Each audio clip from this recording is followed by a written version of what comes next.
And she's making some pretty strong allegations that maybe her estranged husband got to her.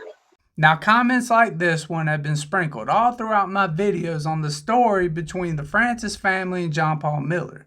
And to be fair, John Paul hasn't been charged with anything. And while we all acknowledge the family is grieving and we all completely understand, one of the huge questions is, when are they going to start producing some of the receipts to these very serious allegations?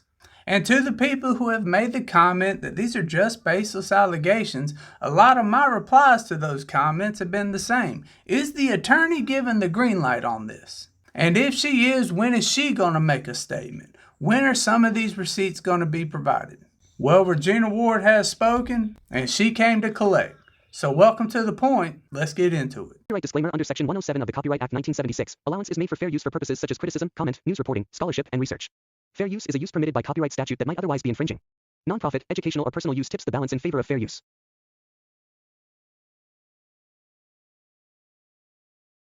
Now, before I play this clip, let's lay a little bit of a foundation. Now, when a lawyer speaks, do we not listen to what they say and put more validity into their words versus a grieving family member? Don't lawyers have a reputation of being measured when they give interviews? More specifically, I believe that when a lawyer speaks, they're speaking to the facts of the case, or at least speaking strictly on the evidence they have when they plan to build a case in the future. And if you prefer an open conversation, hit that like button and leave a comment down below. Because Regina Ward, the attorney for Mica Miller, just opened a whole new can within this story. So listen to what she has to say, and you tell me if her words make what the Francis family is saying more credible or valid. She claims that she was diagnosed with these mental illnesses and was on lithium. According to her, she didn't know she'd been diagnosed or what her medication was, because he always controlled the medication. He administered the medication. In fact, he's admitted that he would cut her pills up and give them to her if she refused to take the medication. Lithium, he has been diagnosed and admits it in a sermon. And if you look up lithium and the side effects of it, or if you take too much of it or you're over-medicated, you go into delirium. And that's what her demeanor reminded me of. She was always on top of making sure she kept that medication. And that son of a would inject her in her buttocks with testosterone. Steroid shots. What for? Allegedly to enhance her libido. Moron. Sorry, I shouldn't say that. So where do I begin here? Of course, we're going to get to that statement about the testosterone. But did I hear her correctly when she said that Mica had no idea what she was diagnosed with or what the treatment plan was? Now, on one side of that statement, I find it hard to believe that an individual has no idea what a doctor has prescribed them or what a doctor's diagnosed them with. And if Mica was on a higher dose of lithium and that made her delusional, can we 100% believe everything she wrote down in that journal? But since there are two sides to the story, there is a scenario to this statement that absolutely deserves to be looked at. Now, first of all, that is now the second person within a couple of days who has made the statement that did not sound like Mica in that 911 call. Regina has clearly said that Mica was off that medicine, and her normal tone of speech through her phone conversations always sounded as if Mica was more upbeat and that the tempo was different. And if you want to see a video about that 911 call, let me know down in the comments below. But back to the statements about that medicine. Now, both the family and that attorney have said multiple times that Mica was brainwashed by John Paul, or something to that effect. And if Mica was brainwashed by John Paul, there is a scenario where this sort of statement kind of makes sense to a degree. Because we all know at least one person who absolutely 100% does not want to go to the doctor.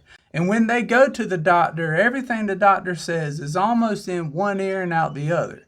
And when you run into those scenarios, it is almost always the spouse who has to gather that information, ask the follow-up questions to the doctor, and figure out what the actual diagnosis is and the treatment plan so they can relay that back to their family member at a later date. And here's another scenario that may back up the claims by the attorney. We all know at least one individual who is in some type of relationship with another person. And that individual will almost always do 100% of what their partner says. Whether that is them changing clothes, making a statement, acting a certain way, or listening to them when it comes to medical advice and treatments. But to that statement about this testosterone stuff. What in the holy good idea fairy is going on down there in Myrtle Beach?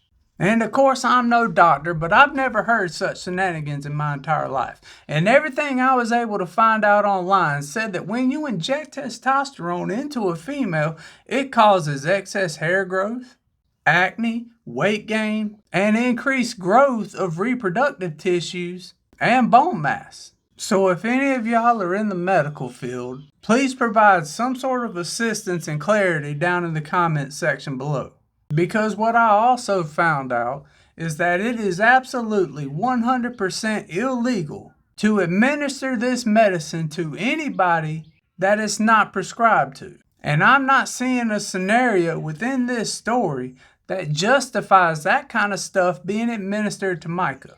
But overall, does these statements of Regina Ward offer credibility to what the Francis family has been saying? Given that she's a licensed attorney, I have a hard time thinking she would get on national TV and blast hearsay as factual information without anything to back it up. And if Mica was off that medicine, but after that toxicology report came back and they found out that medicine was in her system, it is absolutely imperative that they figure out some way that she was administered this stuff without her knowledge, or that information is going to go nowhere. But is all this nonsense? My honest question to that is, if this is all nonsense, why hasn't the Francis family been sued? Why hasn't the Francis family received one of those cease and desist letters? And if anyone's heard that they have, you can let me know down in the comments below. But who on earth would administer testosterone to their spouse and think that's okay? Or what spouse would willingly take it? Let me know down in the comments below. Y'all be safe now.